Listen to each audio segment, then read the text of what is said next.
Le comte d'Amaury Paulin, le 20 mai 2020. Harry et les 1001 voleurs. Il était une fois, dans le pays de Sildavie, un roi qui gouvernait ses habitants d'une main de fer. Il leur parlait comme des chiens. Ceux qui désobéissaient aux ordres du roi prenaient soit des coups de bâton, soit allaient en prison, ou soit ils étaient tués. De plus, les habitants de la ville étaient pauvres, car il y avait des voleurs qui détroussaient les habitants. La police essayait d'arrêter les voleurs, mais le roi ne voulait pas. Normal, il était de mèche avec eux. À 500 mètres de la ville, dans la forêt, vivait Harry, un garçon de 10 ans, avec sa sœur Hermione, de 15 ans. Et ses parents. La famille d'Harry essayait d'aider les plus pauvres qui n'avaient rien à manger et grelottaient de froid durant l'hiver particulièrement rude. Un jour, Harry en a eu assez. Il dit à ses parents: Révolution! Révolution! Il faut se révolter contre les voleurs et le roi, ce tyran. Harry, en promenant son chien dans la forêt, wouh, wouh, découvrit par hasard la cachette des voleurs. Cette cachette était protégée par un ogre buveur de sang. Il était méchant et moche. Il faisait peur à voir. Celui-ci, en reniflant, sentit Harry et le captura. Il avala tout cru le chien d'Harry, puis il enferma Harry dans la grotte en attendant que les voleurs qui étaient partis commettre leur vol. Le papa d'Harry partit en expédition à la recherche de son fils qui, hélas, ne revenait pas. En marchant dans la forêt, il tomba nez à nez avec une abeille. Bzzz, qui se posa délicatement sur son épaule. Bizarre, une abeille en plein hiver. Il la récupéra dans sa main et lui souffla dessus pour la réchauffer. À cet instant, elle se transforma en fée. Il lui raconta la mésaventure de son fils qui ne revenait pas. Elle lui dit: Suivez-moi, car je suis sûr que c'est un coup de l'ogre de la grotte de la forêt. Arrivée dans la grotte, elle donna au père la formule magique au cas où cela se passerait mal. Vous crierez 3 fois: Magicobulus, Magicobulus, Magicobulus, et tout s'arrangera. Pénétrant dans la grotte, la fée et le papa d'Harry aperçurent le pauvre Harry prisonnier. La fée arriva nez à nez avec l'ogre. Elle commença à lui parler, mais l'ogre la saisit du bout des doigts pour la sentir.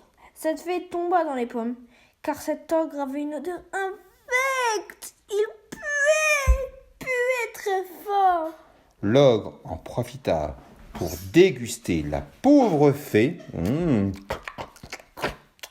comme des noix de cajou d'apéritif. Mais tombée dans son ventre, la baguette magique de la fée fit des petits gargouillis dans l'estomac de l'ogre. Celui-ci se mit à péter très fort. Et toute la paroi de la grotte se mit à trembler comme une petite explosion de dynamite. Pendant ce temps, le papa d'Harry délivra son fils. Mais à cet instant, l'ogre aperçut le père d'Harry et il voulut s'en prendre à lui. Heureusement, le papa prononça 3 fois la formule magique. Magicobulus, Magicobulus, Magicobulus. Magicobulus. Et immédiatement, des lutins arrivèrent. Ils sortirent leurs épées, des ronces avec des épines venimeuses, et les plantèrent dans le cœur de l'ogre. Celui-ci chuta, en tombant sa tête, cogna sur un rocher pointu. Le terrible ogre ne bougeait plus. Le silence était pesant. Les lutins grimpèrent alors sur lui en l'escaladant avec des cordes. Ils s'aperçurent que le terrible grand de la forêt était mort. Les lutins crièrent « Chien !» Et voilà pour tout ce que tu nous as fait. Parce qu'il faut savoir qu'il y a bien longtemps, une guerre horrible éclata entre les lutins et les voleurs. Les voleurs qui étaient en train de perdre la guerre conclurent un marché avec le roi. Ce marché était que l'ogre de la forêt soit avec eux. En échange, le roi devenait chef des voleurs. Et les voleurs donnaient au roi la moitié de leur butin. On appelait ce marché l'accord royal. Pendant cette bataille, les lutins prirent la fuite au fin fond du royaume de Sildavie. Sacha, le père d'Harry, indiqua aux lutins du souterrain qu'il fallait l'aider pour contrer le roi. Et au même moment, Harry et son père rentrèrent chez eux. Mais quelle surprise! Quelle mauvaise surprise! Leur maison était en ruine. Sa mère pleurait et dit à Harry que le roi avait demandé tout leur peu d'or qu'il possédait, mais Hermione, la sœur, refusa de lui donner. Le roi ordonna qu'on l'emmène de force pour l'enfermer dans les prisons du château de Sildavie pour la tuer dans 3 jours. Quand le père rentra dans la grotte, il raconta à Harry ce que les lutins lui avaient dit. Le roi est avec les voleurs, c'est leur chef. Et il y a donc des voleurs partout, en Suisse, en Francia, en Martinique et en Islande. Et même ailleurs aussi. Mais dans la base principale se trouvait en Sildavie. Quelques jours plus tard, une bataille éclata. Le papa d'Harry prononça encore la formule magique. Magicobulus, Magicobulus, Magicobulus. Et l'abeille revint sur l'épaule d'Harry. Bzzz. Ses parents se battirent avec les lutins et l'abeille contre les voleurs. Mais ces derniers n'avaient plus qu'avec eux l'ogre de la forêt. L'abeille appela d'autres abeilles.